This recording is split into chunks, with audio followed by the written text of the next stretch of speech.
Hello दोस्तों, ये KFF 12 है और इसमें आपको पता है कि हम डेली करते हैं क्वांट, रीजनिंग और इंग्लिश के क्वेश्चंस जो स्पीड बढ़ाने के काम आते हैं प्री में निकालने के खासकर। ठीक है, क्वेश्चन देख के पता चल जाएगा।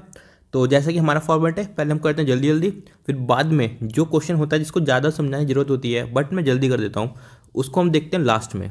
ठीक है, पूरा खत्म होने का KFF। ठीक है, रीजनिंग, इंग्लिश, क्वांट तीनों। चलो शुरू करते हैं पहले क्वेश्चन से। क्वेश्चन आज पहले जो ऑर्डर है वो पहले रीजनिंग है। ठीक है, उसके बाद में पता नहीं क्या है। ठीक है, शायद क्वांट है और कभी ये रीजनिंग होता है पहले, कभी इंग्लिश होता है, कभी क्वांट होता है। ठीक, answer the questions based on the information given below. ये नंबर दे रखा है। ठीक है, which among the following number obtain the highest number if the sum of the highest and the lowest digit in each of the given number is considered। देखो, highest और lowest number का सम बताना है। ठीक है, तो क्वेश्चन क्या है और सम नहीं बताना, उस नंबर को बताना है जिसका ये सम हाईएस्ट है। हाईएस्ट और लोएस्ट का देखो लिखा है ना, highest number if of the highest and the lowest number in each of the digit is considered. ठीक है, देखो कितना है इसका, 9 7 16 हो गया। ठीक है, इसका कितना है, सबसे बड़ा और सबसे छोटा देखना है। इसका कितना हो गया, 13 हो गया। ठीक है, और इसका हो गया 8 3, तो ये तो देखने की जरूरत नहीं, दोनों इससे छोटे हैं। ठीक है, ये हो गया 8। ठीक है, ये कितना है कि 6 3 9, ये कितना है 11। सबसे बड़ा कौन सा है, 4 3। ठीक है, क्यों 9 9 7 9 4 कितना होता है, 13 होता है। ठीक है, आंसर है इसका 749, सम है 13। ठीक है, चलो next question. Each of the digits of the given number are arranged in increasing order from left to right. Then, what is the sum of the unit digit and a 10th digit of the lowest number obtained after rearrangement? छोटे से right से left में छोटे से बड़ा करना है। ठीक है, अब देखो इसका जो नंबर है ये कितना स्टार्ट होगा, 4 से। ये 4 से स्टार्ट होगा, ये 3 से स्टार्ट होगा, ये 1 से स्टार्ट होगा, ये 3 से स्टार्ट होगा, ये होगा 2 से। तो सबसे छोटा कौन सा है, ये तो है 817।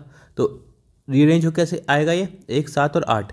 तो इनका सम कितना हो गया, यूनिट और 10th का आपको हो गया 15। तो इसका आंसर कितना हो गया, ये हो गया। ठीक है, चलो मूव करते हैं नेक्स्ट क्वेश्चन पे।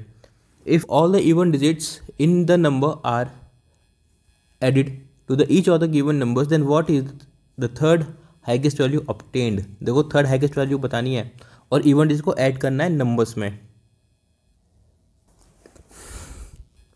देखो, इसमें तो इवन डिजिट का सम कितना होगा, 2 ही होगा। इसमें 6 ही होगा, इसमें 8 ही होगा, इसमें 8 4 12 होगा। ठीक है, इसमें तो 4 ही होगा। तो कौन सा पूछा है, थर्ड हाईएस्ट। हाईएस्ट क्या है, 1 2 और 3। इसका आंसर कितना हो गया, 6। ठीक है, अगर देखो किसी को पढ़ लेना पड़ रहा हो ना, तो इसी कॉन्सेप्ट के ऊपर मैंने 3 से 4 वीडियोस बनाई हैं। ठीक है, और ये KFF की बात तो लग गई है। ठीक है, तो वो देख लेना, उसको बहुत चीज़ें हेल्प क्लियर हो जाएंगी। ठीक है, अगला क्वेश्चन है, if all the digits within each numbers are arranged in descending orders from left to right, then which number obtain the second lowest value. अब ये देखो क्या कह रहा है, विद इन द नंबर करना है और डिसेंडिंग ऑर्डर में करना है, बड़े से छोटा। ठीक है, then which number obtain the second lowest value. अब देखो, ये तो 9 आ जाएगा, इसमें 8 आएगा, इसमें भी 8 आएगा। ठीक है, इसमें कितना आएगा, 7 और इसमें 9। तो सेकंड हाईएस्ट बोला है ना, सेकंड लोएस्ट, तो 8, ये 7 है, ये 8 है, ये 7 है और ये भी 8 है। अब इन दोनों के बीच में एक नंबर होगा, ये होगा 87 और ये होगा 84। ठीक है, तो 84 ही लोएस्ट हो जाएगा ना, 84 मतलब 3 4 38 इसका आंसर हो जाएगा। ठीक है, चलो अगला question. If each of the given number 1 is subtracted from all the odd digits, then what is the sum of the digits of the lowest number obtained। देखो, किसी भी नंबर को छोटा करने के लिए या बड़ा करने के लिए यूनिट डिजिट की बहुत ये जो स्टार्टिंग वाला डिजिट है इसकी बहुत इंपॉर्टेंस होती है। ठीक है, अब सब में से ऑड माइनस करना है ना 1, तो ये कितना आ जाएगा, 6 आ जाएगा। ये कितना आ जाएगा, ठीक है, बट लोएस्ट डिजिट तो यही है ना 295, और कितने दो इसमें ऑड है, तो दोनों से एक एक माइनस हो जाएगा। 95 में से एक 9 में से एक माइनस होगा और 5 में से भी। तो ये होगा 8 4 12 12 2 14। इसका आंसर कितना है, 14। ये दोबारा समझाने अपने स्लॉक से स्टार्ट हो गए, देखते हैं क्या बोलता है। ओनली आर आर पी, सिर्फ आर जो है ना वही पी है। Few R are G and all G are M. ठीक है, क्या कहता है, सम आर आर एम, कुछ आर एम है, बिल्कुल सही बात है। दूसरा, ऑल पी आर जी गलत है, पी तो केवल आर हो सकता है, तो ये गलत है। ठीक है, चलो मूव करते हैं नेक्स्ट क्वेश्चन पे। सम वीडियोस आर सॉन्ग, कुछ वीडियो हैं जो सॉन्ग है। ऑल सॉन्ग्स आर म्यूजिक, सारे के सारे सॉन्ग्स म्यूजिक हैं।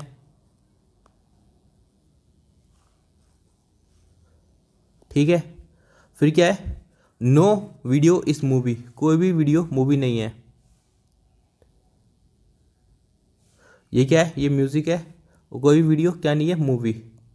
ठीक, कंक्लूजन, सब मूवी आर म्यूजिक, की मूवी और म्यूजिक में कुछ रिलेशन आप कहोगे नहीं है। ऑल वीडियोज आर म्यूजिक हैं क्या, नहीं है, कुछ ही हैं। ठीक है, some songs are not movies, कुछ सॉन्ग्स मूवीज नहीं है। देखो जितने सॉन्ग्स वीडियोज हैं ना उतने मूवीज नहीं होंगे, मतलब तीसरा क्या है, सही है। चलो अब मूव करते हैं अगले क्वेश्चन पे।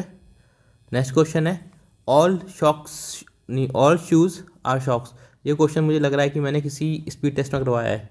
All shoes are socks, all socks are shirts, shirts. ठीक है, and some shoes are jeans. अब शूज़ कहाँ है, नहीं पता, ये है ना शूज़, आर जीन्स। क्या बोलता है, सम शर्ट्स आर जीन्स, शर्ट्स ही हैं जीन्स ही है, तो बिल्कुल सही बात है। ऑल शूज़ आर शर्ट्स, सारे के सारे शूज़ शर्ट हैं, आप कहोगे नहीं, बिल्कुल हाँ हैं, ये शूज़ हैं ये शर्ट हैं, दूसरा भी सही है। तीसरा क्या है, no sock is a jeans. अब ये इतने सारे क्या क्या कर रहे हैं यहाँ पे, जब नहीं है तो ठीक है, तो मतलब क्या, only 1 and 2 are true and third is false. चलो अगला question, only a few bag are heavy, केवल कुछ ही बैग है जो हैवी है। ठीक है, जो मेरे से स्लॉक्स पढ़ चुके हैं या देख चुके हैं उनको पता है, ओनली फ्यू को मैं ऐसे रिप्रेजेंट करता हूँ। Some heavy are light, some heavy are light and no light is small, कोई भी लाइट स्मॉल नहीं है। कंक्लूजन क्या है, ऑल बैग्स आर हैवी, सारे के सारे बैग्स हैवी हैं, नहीं, केवल कुछ ही हैं। सम बैग्स आर स्मॉल, ये बैग है ये स्मॉल है, कुछ लेना देना है नहीं है। Third, a few light being bag is a possibility, कुछ लाइट बैग होने की पॉसिबिलिटी आप कहोगे, बिल्कुल सही बात, ओनली 3 इज करेक्ट। ठीक है, तो मेरे ख्याल से लास्ट क्वेश्चन था, या एक और होगा शायद। सम बैट आर बॉल। देखो इसमें ना मैं काउंटिंग नहीं करता कि कितने ही रखने हैं मेरे क्वेश्चन, मुझे जितने अच्छे से दिखते हैं ना मैं सब डाल देता हूँ। कभी 10 भी जाते हैं एक ही टॉपिक क्वेश्चन, कभी 8 भी जाते हैं, कभी 5 भी जाते हैं। ठीक है, मिनिमम 5 तो होते ही हैं। सम बॉल आर विकेट, विकेट्स। ठीक, नो पिच इज़ विकेट, कोई भी पिच विकेट नहीं है।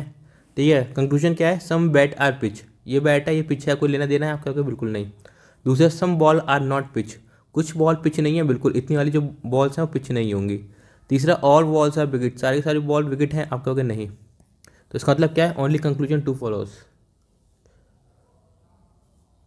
चलो नेक्स्ट क्वेश्चन, 10% जोक आर लाई। अच्छा मैं एक चीज़ बता दूं, ये 10% को कुछ लोग समझ के क्वेश्चन करते हैं, वो गलत होता है। ठीक है, 10% joke are lie, 20% lie are funny. ठीक, ओनली फनी आर ट्रू, केवल फनी है जो ट्रू हो सकते हैं। देखो डायग्राम तो वैसे ही बनेंगे, बट ये वैल्यूज याद रखना कि 10% है, 10 के आगे मैं इतने ज़ीरो भी लगा दूंगा ना, इतने भी, और फिर बाद में 1 लिख दूंगा, तब भी ये बात गलत है। ठीक है, इसलिए सम से अलग होता है। ठीक, फिर आगे बोलता है ओनली फनी आर ट्रू, वो हमने बना लिया। ईच जोक आर फॉल्स, सारे के सारे जोक जो हैं वो हैं फॉल्स, याद रखना ये फॉल्स है और ये फनी है। ठीक, सम लाई आर ट्रू, अब कुछ लाई ट्रू हैं, अब ये लाई है ये ट्रू है, ट्रू तो कुछ और हो नहीं सकते फनी के अलावा। ठीक है, सम फॉल्स आर फनी, अब ये फॉल्स है ये फनी है, कुछ लेन देना नहीं। ठीक है, तो ये भी गलत है। और तीसरा कंक्लूजन क्या है, सम जोक आर फनी, अब जोक कहाँ है, ये है, फनी कहाँ है, ये है, लेना देना है नहीं, तो नन, इसका आंसर क्या है, नन ऑफ द अबव। ठीक है, चलो स्लॉक्स ख़त्म, इसके साथ में रीजनिंग भी ख़त्म। अब देखते हैं अपना ये क्वांट क्वेश्चन किसके हैं, देखते समझ गए होगे, मिसिंग के तो है नहीं, रॉन्ग नंबर सीरीज़ है। ठीक है, चलो करते हैं। थोड़ा सा मुश्किल लगता है लोगों को सीरीज़, इसलिए मैं डेली रखता हूँ सीरीज से क्वेश्चन। स्लॉक्स से क्वेश्चन भी ज़्यादा डेली होते हैं, बाकी क्वेश्चन जो होते हैं वो शफल करते हैं, बट रीजनिंग में स्लॉक्स जैसे टॉपिक और क्वांट में सीरीज तो रोज़ ही आती है। ठीक है, कोई इतना बड़ा तो नंबर में इंप्रूवमेंट हुआ नहीं है कि खतरे से बहुत ही बड़ा पहुंच गया हो, तो डिफरेंस देख लेते हैं। इसका 4 है, इसका कितना है, 2 और 25 27, कुछ दिख रहा है मेरे को इसमें से अभी से। 18 में से क्या 16, ये मेरे को 4 का स्क्वायर भी दिख रहा है, और ये मेरे को 3 का क्यूब दिख रहा है, और ये मुझे 2 का स्क्वायर दिख रहा है, तो अगला 25 आना चाहिए, 5 का क्यूब। तो देखो 17 में से 8 गया 9, ठीक। अब ये 13 में से 1 गया, 3 में से 1 गया 2, 2 में से 1 गया 1। अगर ये 125 होता तो अगला क्या आना चाहिए था, 36 आना चाहिए था, ठीक है। अब देखो 9 में से 7 गया 2, 7 में से 4 गया 3। देखो इसमें 4 ज़्यादा है, 125 में इसमें 4 कम है, मतलब यही सही है। तो इसका आंसर कितना है, आंसर है 247, ठीक है। इसमें अगर 243 होता तो देखो 9 में से 3 गया 6, 7 में से 4 गया 3। अब देखो 13 में से 8 गया, आप कितना कहते हैं 5, 4 3 में से 1 गया 2, सही हो जाता ना। तो इसका आंसर क्या होना, तो 243 था, बट आंसर तो 247 ही रहेगा, ठीक है। चलो नेक्स्ट क्वेश्चन।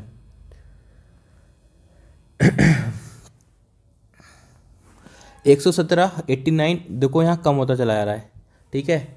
तो एक काम करो, डिफरेंस ही ले लो। कितना है 13, ये कितना है 9 में से 7 गया 2, 3 में से 1 गया 2, ठीक है। अब ये कितना आएगा, 13 में से 9 गया 4, 5 में से 3 गया 2, ठीक। अब ये 9 में से 3 गया 6, 8 में से 6 गया 2। तो इस हिसाब से तो 26 24 22 20 आना चाहिए था, और यहाँ पर 28 आना चाहिए था। 17 में से 9 गया 8, 10 में से 8 गया 2, तो इसका मतलब क्या है, यही गलत है, यहाँ पे 20 आना चाहिए था, ठीक है। तो अगर यहाँ पे 20 आता तो वैल्यू कितनी आती, -3, ठीक है। बट अपना आंसर क्या है, आंसर तो अपना 4 है। चलो अगला क्वेश्चन। और ये KFF की जो क्लास है ना, ये डेली 12:30 बजे दिन में PM लिख देता हूँ, अपलोड हो जाती है, ठीक है, अपलोड टाइम। और इम्पॉर्टेंट बात क्या है कि ये क्लास डेली होती है। बाकी क्लास भली एक बार आगे पीछे हो जाएं, बट ये क्लास डेली होती है, ठीक है, क्योंकि ये प्री निकालने की बहुत इंपॉर्टेंट क्लास है। चलो अगला क्वेश्चन। 44 से 90, तो कुछ ज़्यादा बड़ा डिफरेंस दिख नहीं रहा, बट छोटा बड़ा, तो एक काम करते हैं, डबल सीरीज ले लेते हैं। देखो 14 में 7 गया 7, 3 में से 2 गया 1, ठीक है। अब ये कितना आ गया, आप कहोगे 27 में से 23 जाएगा तो बचेगा 4। अब ये देखना कितना है, ये कितना है 20 ज़्यादा है, अब ये कितना है 6 ज़्यादा है। कुछ पल्ले पड़ रहा है क्या?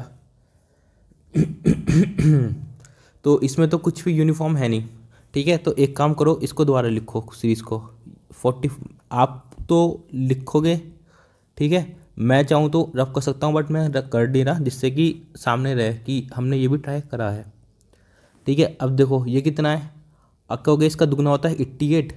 अगर मैं इंटू 2 + 2 करता हूँ तो कितना आ जाएगा 90, और ये 90 और 27 है। देखो 9 10 होता है 90, 9 3 27। अगर मैं इसको 1/3 करता हूँ तो आएगा 30, 30 - 3 कितना होगा 27। अब इसको मैं इंटू 4 करूँ, 2 3 4 का ही पैटर्न देख लेते हैं। 4 7 से कितना होता है 28, 4 2 8 9 10, देखो +2 आ रहा है अब, ठीक है। तो इस हिसाब से तो ये /5 आना चाहिए था, तो कितना आ जाना था 5 2 10, 5 2 10 -1, +1 आ रहा है ना ये।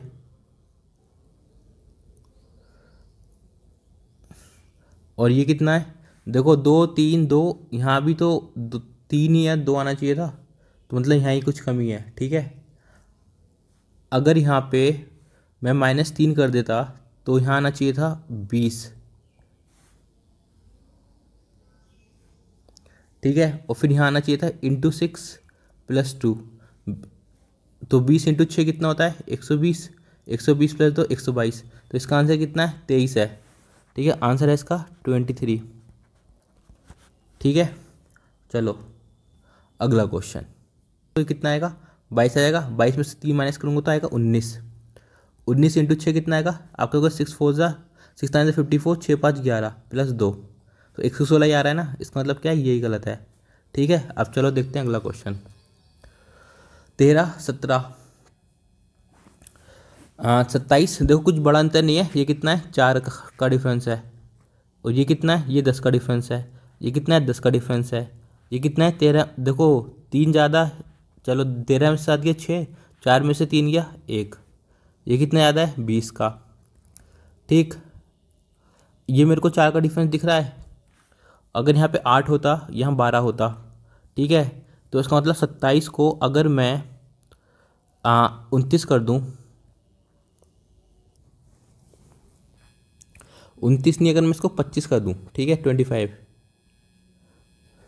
अगर मैं इसको 25 कर दूँ तो 15 7 गया 8 और 7 में से 5 गया 2, तो वो पूरा यहाँ 12 आ जाता, 8 आ जाता, यहाँ 12 आ जाता। इसका मतलब क्या है, इसका आंसर कितना है 27, 27 ही गलत है इसमें, ठीक है। चलो अब देखते हैं नेक्स्ट क्वेश्चन। 90 45, ओहो इसमें आपको 0.5 दिख गया ना, तो इसमें एक चीज़ बहुत ऑब्वियस है कि कुछ मल्टीप्लिकेशन का इसमें फैक्टर चल ही रहा है, ठीक है। अगर आप इसको देखोगे तो ये कितना दिख रहा है आपको, इंटू 2 दिख रहा होगा, ठीक है, इंटू 2। देखो 5 पर 10, 7 14 15, 6 4 13। अब इसको देखोगे तो ये दिख रहा है 1/2। अब इस हिसाब से तो करिए 1/2 है, तो ये आना चाहिए था 1 और ये आना चाहिए था 1.5। ये one of the most famous series है 2। अब ये आना चाहिए था 2.5। अब देखो 2.5 भी आ रहा है क्या, एक काम करो 142 से दुगना कर लो, 35 दूनी होता है 70, एक एक होता है 2। अब 0.5 से मल्टीप्लाई करना है तो मतलब 2 से डिवाइड कर दो, कितना आएगा 6 6 12, 7 7 14 15 और 5, कितना गया 5, ऐसी 7 ऐसे आ जाएगा, 7 6 13 2 1 3, 337.5 आ रहा है, मतलब ये सही है। तो मतलब क्या यहाँ 51 की जगह आना चाहिए था 45 भी आना चाहिए था। तो इसका आंसर क्या है, आंसर है इसका 51। चलो अब मूव करते हैं नेक्स्ट क्वेश्चन पे। अब आ गए हैं सबके फेवरेट क्या, ये अप्रॉक्सीमेशन या सिंप्लीफिकेशन के क्वेश्चन, ठीक है। चलो करते हैं इनको, और इसमें एक करेक्शन है कि ये 103 नहीं है, ये है 10 का क्यूब, ठीक है। चलो देखो 80% है तो डबल ज़ीरो जाएंगे, डबल ज़ीरो लेंगे, यह हट जाएगा। 25 इंटू 8 सबको पता है 200 होता है, ठीक है, माइनस परसेंटेज है ये उठेगा, तो कितना आ जाएगा 25x। अब यहाँ क्या है 100 इंटू 10, अब 25 इंटू 4 कितना होता है सबको पता है 100 होता है, अब 25 इंटू 200 8 होता है, ठीक है। अब देखो 40, ठीक है। अब देखो ये जीरो भी तो था, ये जीरो लगाओ यहाँ पे, ये आएगा 0। अब देखो 80 माइनस 40 कितना होता है 40 ही तो होता है, तो एक्स की वैल्यू कितनी आ गई 40 आ गई। ये माइनस प्लस है तो उधर जाकर माइनस बन जाएगा ना, माइनस से माइनस उड़ जाएगा। चलो नेक्स्ट क्वेश्चन 15.98, इसको हम क्या लिख सकते हैं 16, और 16 इसको क्या लिख सकते हैं 2375 लिख लें, इसको 2375 इसको लिख लेते हैं 16/100 इक्वल्स टू 24.98 को लिख सकते हैं 25%, और वो कितना होता है 1/4 ऑफ एक्स। ये कितना आ जाएगा 30%, 3/10 ऑफ कितना 11 19 है तो 11 20 लिख लेते हैं इसको, ठीक है। 0 से 0 खत्म, तो देखो 12 3 होता है 36 और एक 3 ऐसे आ जाएगा, ठीक है। अभी कितना है 1/4 एक्स प्लस, अब इसको सॉल्व कर लेते हैं, ये कितना है 16 इंटू 2375। अगर मैं इसको 25 इंटू 4 हो गया 100, ठीक है। अब 25 इंटू 9 कितना होता है 225, 225। देखो 7 में से 5 गया 2, 3 में से 2 गया 1, ये आया 5 इंटू 5 आ गया, 4 बन जा 4 4 जा, तो 95 इंटू 4 कितना होगा आपका, 5 4 20, 9 4 30 37 38। 380 में से 336 घटाना, ये वाला 36 इधर आ जाएगा ना, तो आप क्या हो गए कितना आएगा 44, ठीक है 44। अभी कितना है इंटू 4 आ जाएगा, तो कितना आ जाएगा 176, ठीक है। इसका आंसर कितना है 176। चलो अब मूव करते हैं नेक्स्ट क्वेश्चन पे। x plus 5436.99 4856.01 equals to 88.01 into 19, ठीक है। अब देखो ये कितना है 18 इंटू 19, ठीक है। अब किसी को ना टेबल आती हो तो वो उसको क्या कर ले, 18 को लिख रहा हूँ 88 है, ये कितना है 88। 19 की टेबल ना आती हो तो क्या करें 11 इंटू 8 इंटू 19 कर ले, ठीक है। 9 ये तो आसान हो जाएगा ना, 9 8 से कितना होता है 72 और 8 7 15। अब इसको 11 से मल्टीप्लाई कर दो, 2 5 2 7 5 1 6 और 1, 11 की मल्टीप्लाई करने मैंने सिखा रखी है ऑलरेडी, ठीक है। अभी माइनस है, इधर आगे बन जाएगा 4856, 4856। देखो 6 2 हो गया 8, 7 5 हो गया 12, 8 से 14 15, 4 5 1 6। अब ये माइनस में आ जाएगा इधर 5437, 8 में 7 गया 1, 12 में से 9 गया, 12 में से 3 गया 9, ठीक है। 4 में से 4 गया 0, कितना आया 1091 एक्स की वैल्यू, ठीक है। चलो अब नेक्स्ट क्वेश्चन, ये कितना है 21.99, इसको हम क्या लिखते हैं 22 इंटू 21, आप कहोगे 22 इंटू 21 प्लस ये कितना है 33 into 14 minus 308 equals to x into 77 लिख लेते हैं इसे, ठीक है चलो अब तो इसमें से कुछ कॉमन दिख रहा है क्या आप क्योंकि मुझे 7 कॉमन दिख रहा है। देखो 11 7 इंटू 11 77, 7 3 21, वो 7 4 जा कितना होता है 28। ठीक है फिर से रिमाइंडर 2 तो 7 4 जा कितना आएगा 28, 7 2 जा 7 3 जा। कुछ और कॉमन दिख रहा है क्या? क्योंकि कि दिख रहा है 11 इंटू 4, 11 इंटू 3, 11 इंटू 2 कितना गया 6, ये भी 6 तो कितना गया 12, 12 माइनस 4 8। ठीक है आंसर हो गया 8। चलो अगला क्वेश्चन 77 पॉइंट। देखो ये तो मैं बहुत आराम से कर रहा हूँ, एग्जाम में अब समझ नहीं रहा था उसे बहुत जल्दी कर रहा होता मैं। ठीक है 77.98 को लिखते हैं हम 78, इसको 1152, ये डिवाइड का साइन है। ठीक है divide upon 24 equals to x plus 72% लिख लेते हैं इसको, 72% ऑफ 875 लिख लें इसको। ठीक है अब देखो 24 और 78, हाँ 24 टेल 78 आता है क्या आपको? कि नहीं आता। ठीक है तो बट कट तो रही होगा। देखो 6 4 जा कितना होता है 6 4 जाता 24 और 6 1 जा 13 इंटू 6 कितना था 78। अब 4 से तो ये भी जा रहा है, देखो 4 2 जा 8। ठीक है 35 हो गया, 4 8 जा 32, फिर 35 32 4 8 32, 288 इंटू 13 कर लो तो कितना आएगा? आप कहोगे कि टेबल नहीं आती तो एक काम करो 10 इंटू 3 कर लो, ये कितना आ जाएगा 2880 और 3 8 जा 24, 3 24 25 26, 3 2 जा 10, 3 2 जा 6 7 8। देखो 4 8 से 14, 8 8 16 1 17, 2 और 1 3। देखो मेरे को आती 13 की मल्टीप्लाई, मैं चाहता तो सीधे कर देता। 13 इंटू 8 होता है 104। ठीक है 10 कैरी। ठीक 13 इंटू 4 फिर 104 और 10 कैरी था तो 114। ठीक है तो फिर 10 कैरी 26 6 26 और 11, क्योंकि 114 में 11 कैरी था ना, 26 11 कितना होता 37। अब देखो माइनस ये कितना हो गया 25 इंटू 4। ठीक है अब देखो ये कितना आ जाएगा 25 इंटू 3 कितना होता है 75, 7 में 5 के 2, 8 7 के 5, 25 इंटू 5 125। अब देखो ये कितना जाता है बताओ 18, 18 इंटू 35। आप कहोगे इसको दुगना कर दे इसको आधा कर दे, ये कितना हो जाएगा बताओ 9 9 7 जा 63, 630। ठीक है अब देखो 4 का ऐसे आ जाएगा, 4 में से 3 गया 1, 7 में से 6 गया 1, 3 1 1 4 इसका आंसर हो गया। चलो मूव करते हैं अब नेक्स्ट क्वेश्चन 2703, ये अंडर रूट में है, प्लस ये 7 नहीं है, ये अंडर रूट एक्स है, माइनस ये अंडर रूट में है, इक्वल्स टू ये क्यूब रूट में है, क्यूब रूट है ये। ठीक है चलो 2703 को हम लिख सकते हैं 2704, अंडर रूट है, बताओ किसकी वैल्यू आएगी? क्योंकि 5 5 25 होता है तो ये हो जाएगा 2500, 6 6 होता है 3600। ठीक है किसके पास है? आपको 52 के पास ही है। ठीक है ये कितना आ जाएगा 52 प्लस रूट एक्स माइनस 4761 लिख लें से 4761, 8 8 जा 64, 7 7 जा 49, 3600 या 4900। आप कहेगा 4900 तो आ जाएगा 6 और 9 जा 81 इक्वल्स टू क्यूब रूट है कितना 6860। ये लिख लें इसको, बताओ किसका क्यूब रूट है 30। अच्छा एक काम करो छोड़ो, आप इसको नहीं पता ना आपको किसका क्यूब रूट है तो इतना लोड मत लो। आप क्या करो इस धर वाला सॉल्व करो, इसको लिखो एज इट इज़। ठीक है 6860। ठीक है कोई लोड मत लो आप। अब देखो कितना आएगा ये 12 में ये कितना है 69 और ये 52 तो कितना आएगा रूट एक्स माइनस 9 में से 2 गया 7, ये गया 17 इक्वल्स टू। अब 17 से तो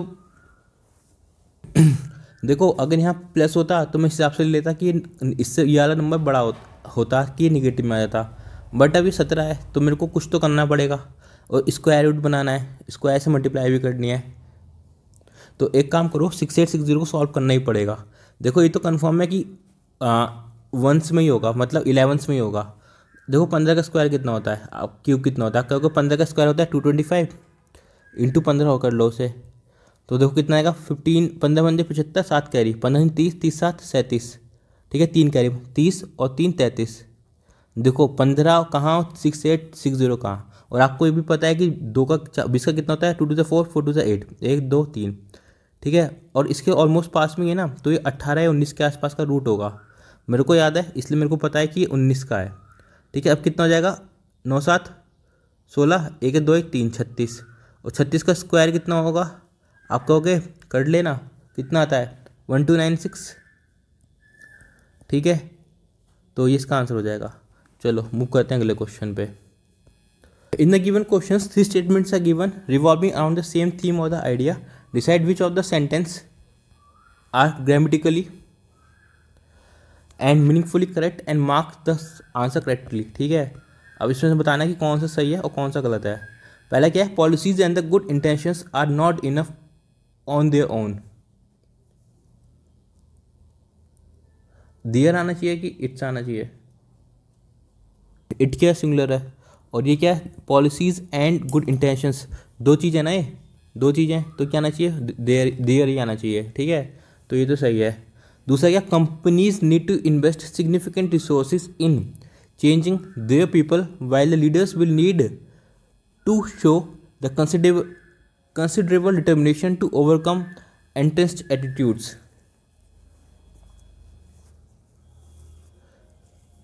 देखो शुरू से पढ़ो, शब्दों को उससे देखते हुए देखो, कंपनीज है तो नीड टू इन्वेस्ट, ये भी सही है, सिग्निफिकेंट रिसोर्सेज भी सही है, इन चेंजिंग देयर पीपल, किसका, कंपनीज का, तो ये भी सही है। While leaders will need to show considerable determination to overcome entrenched attitudes, देखो ये भी सही है, बोथ 1 and 2 आर करेक्ट। अब तीसरा देख लेते हैं, Japanese companies tend to invest in the basic education of young employees, but when it comes to executive education, research shows that they are well behind these foreign competitors.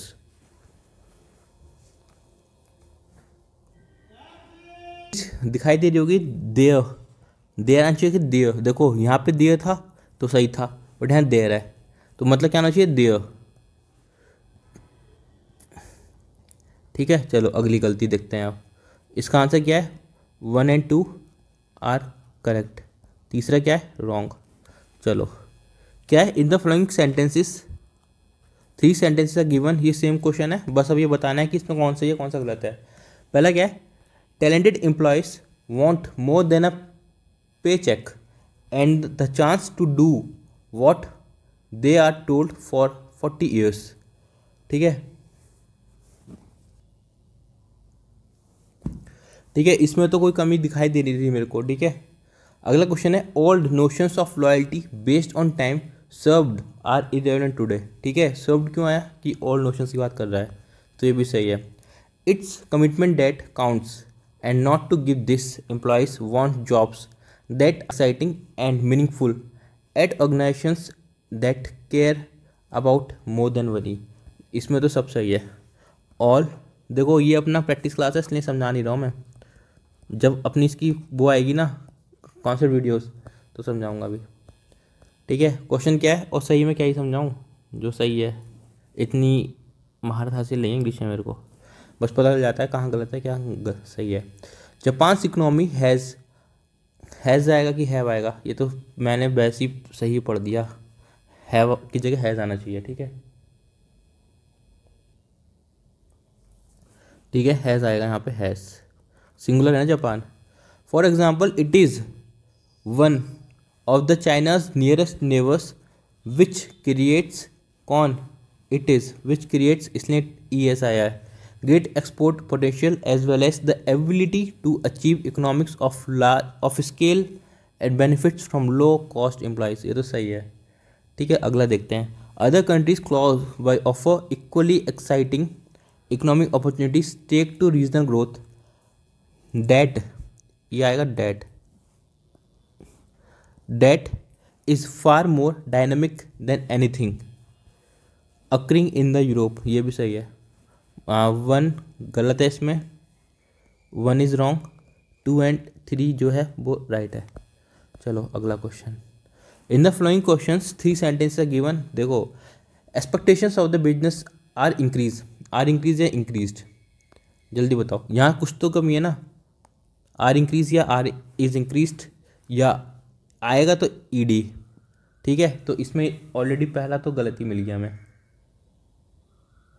ठीक है, तो इसमें पहला क्या आएगा, इंक्रीज्ड या इंक्रीजिंग।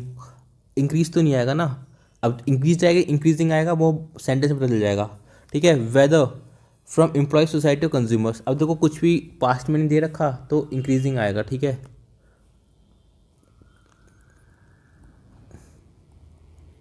Are increasing. ठीक है, दूसरा क्या है, along his desire for engagement in leadership. अब ये मत समझ लेना कि ये दिस के साथ कम्स कैसे आया, बट देख तो लो ना ये दिस किसके साथ है, कम्स किसके साथ है।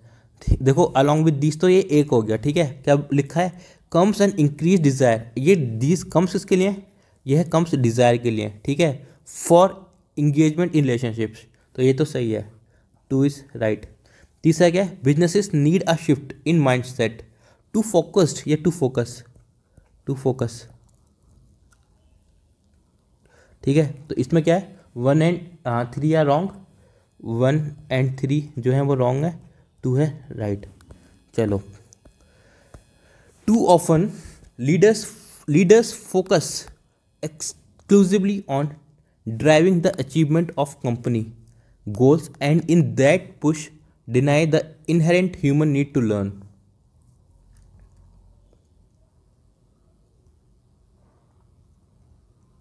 ठीक है, इसमें कुछ गलत नहीं है।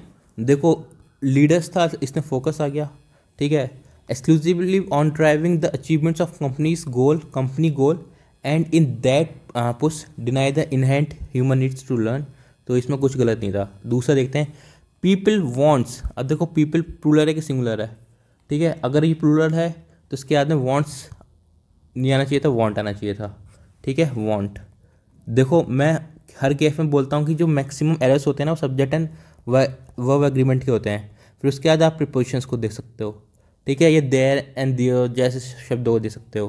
ठीक है, इसमें तो देखो पीपल वांट्स में 2 ही वर्ड पढ़े और हमें आंसर मिल गया। तीसरा क्या है, when you prioritise learning you became became आएगा कि बिकम आएगा। ठीक है, you become a great leader who can spot and develop talent in people who might themselves be unaware of it.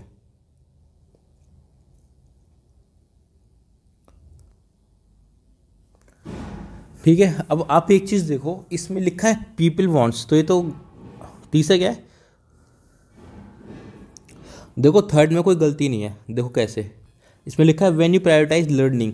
ठीक है, यू प्रायोरिटाइज लर्निंग हो गया, you become a great leader who can spot and develop talent in people who might themselves be unaware of it, तो इसमें कोई गलती नहीं है। इसमें क्या है, 2 रॉन्ग है, 2 जो है वो रॉन्ग है, 1 एंड 3 जो है वो करेक्ट है। चलो अगला क्वेश्चन, 10 क्वेश्चन है इसमें इंग्लिश के। ठीक है, चलो अगला। In the following questions, a sentence divided into 5 parts. Part is grammatically correct. Out of the other 4 parts, 1 part contains an error. Mark the option containing the part with the error. If none of the part have error, then mark as the option. जो part ई है ना वो correct है। ठीक है, उसमें कोई गलती नहीं है। इसके अलावा हमको ढूंढना है किसमें गलती है। पहला क्या है, Lee is China the world's biggest carbon emitter facing the largest economic growth, but it also hold a unique position as a politically powerful developing nation. बताओ कि कौन होल्ड कर रहा है, आपका कोई चाइना, तो चाइना क्या सिंगुलर की प्लूरल है, आपका कोई सिंगुलर है तो होल्ड आएगा कि होल्ड्स आएगा, आपका कोई होल्ड्स आएगा। ठीक है, तो इसमें आंसर क्या है, होल्ड्स, जो आना चाहिए डी में। ठीक है, चलो अगला question. The circumstances of rapidly economic growth, rapidly आएगा कि रैपिड आएगा, पहले ही गलत है ये तो, रैपिड आएगा। ठीक है, रैपिड इकोनॉमिक ग्रोथ। चलो अगला, रैपिडली है एडवर्ब। ठीक है, और इकोनॉमिक क्या है, यह है नाउन। अब नाउन को कौन मॉडिफाई करता है, एडवर्ब की एडजेक्टिव, आपका को एडजेक्टिव, तो इसलिए रैपिड आएगा। ठीक है, justly inefficient and dangerous fossil fuel, even a relatively inexpensive switch to natural gas would emitted 50% less GHGs than coal fired plant do। देखो डी तो बिल्कुल, ई तो सही है। ठीक है, वो तो क्वेश्चन दे रखा है। अब इसमें लिखा है natural gas would emitted, emitted आएगा कि एमिट आएगा?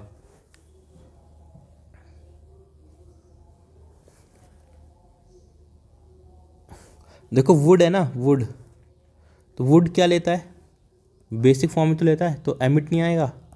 ठीक है, चलो अगला क्वेश्चन। तो डीए में एरर है, वुड मॉडल होता है, याद है ना। The share number of vehicles on this on the sheer number of the vehicles on the roads means that a simple fuel efficiency regulation on cars suspended the production of over 500 models। ठीक है, तो इसमें कोई भी error नहीं है। देखो the share number of vehicles है on the road means that a simple fuel efficiency regulation on car suspended the production of over 500 models, no error. ये वाले क्वेश्चन सबसे मुश्किल होते हैं जिसमें नो एरर होता है। ठीक है, चलो बड़ा कॉन्फिडेंस चाहिए होता है नो एरर मार्क करने के लिए। अगला क्वेश्चन है द गवर्नमेंट हैज़ प्रोवाइड, वाह, हैज़ के साथ आता है B3, हैज़ हैव के साथ में, तो प्रोवाइड नहीं आना चाहिए था, प्रोवाइडेड आता, प्रोवाइडेड। अगला क्वेश्चन द गवर्नमेंट, रिपीट हो गया, रिपीट ही है ना, ग्रांट्स टू पे, हाँ रिपीट है। चलो तो क्वेश्चन ख़त्म हो गए। तो ये वीडियो आपको पता है ना कहाँ मिलेगी, हमारा ग्रुप है टेलीग्राम पे जिसका नाम है कॉन्सेप्ट वर्धनम, ये चैनल का नाम है वैसे तो कॉन्सेप्ट वर्धनम। ठीक है, और इसका ही डिस्कशन ग्रुप है जिसका यूज़र नेम है हैव टू क्रैक। ठीक है, तो कहीं से भी आप ले लेना, PDF मिल जाएगी। तो कॉन्सेप्ट वर्धनम सर्च कर लेना, हैव टू क्रैक कर लेना और सब्सक्राइब कर लेना। आजकल मेरे चैनल की ग्रोथ पता नहीं क्यों अचानक से थोड़ी ठंडी पड़ गई है, जहाँ 3 से 4 नए चैनल में आ रहे थे अब 1 से 2 आ रहे हैं। ठीक है, कंटेंट बहुत बढ़िया दे रहा हूँ, कभी कभी होता है रुक जाती है, तो इसलिए बोल रहा हूँ सब्सक्राइब कर लेना। और अब मिलेंगे अगली वीडियो में, तब तक जय हिंद। और आपके जो डाउट्स होंगे वो हमारे ग्रुप में भेज देना, हम पोस्ट कर देंगे सॉल्यूशन। वीडियो सॉल्यूशन चाहिए तो वीडियो मिल जाएंगे। ठीक।